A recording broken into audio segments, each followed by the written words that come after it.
Assalamualaikum dan salam sejahtera. Isnin 30 Mac 2026. Tajuk berita utama minggu ini.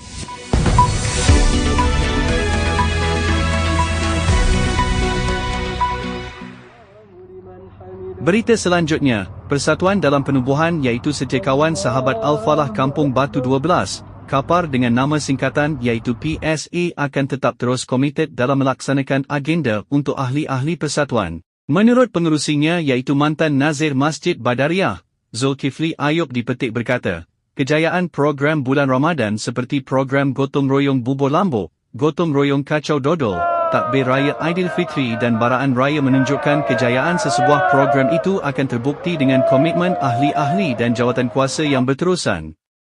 Beliau berharap semua ahli-ahli dapat terus bersatu hati dan ketepikan tomahan dari pengkritik-pengkritik bebas. Sementara itu misteri kehilangan Tok Helmi selama beberapa hari malam tadi terjawab setelah ahli-ahli persatuan membuat lawatan baraan ziarah hari raya ke kediaman setiausaha PSA itu.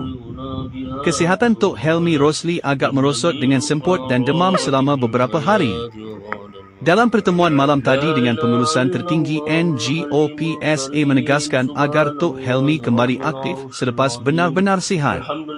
Terdapat 28 program rasmi dan 70 program tidak rasmi sedang dalam pemerhatian dan kajian beliau untuk dilaksanakan hingga hujung tahun ini. Penasihat program Dato' Ghazali Ayub turut memberi nasihat dan dorongan agar Tok Helmi cepat pulih.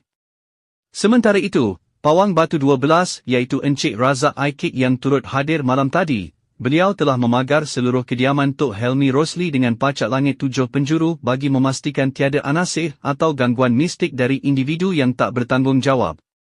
Sementara itu, media Sinar 12 juga telah dimaklumkan kesihatan Tan Sri Husin juga agak merosot dipercayai demam dan semput. Menurut sumber, Tan Sri Husin perlukan sop ekor dan nasi putih panas untuk mengembalikan semula tenaga bagi menaip komen-komen di WhatsApp group.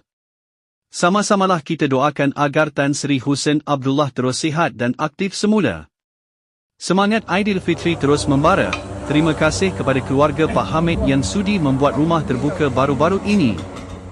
Pihak admin dan rakan-rakan yang tidak dapat hadir memohon maaf atas sebab-sebab yang tidak dapat dielakkan.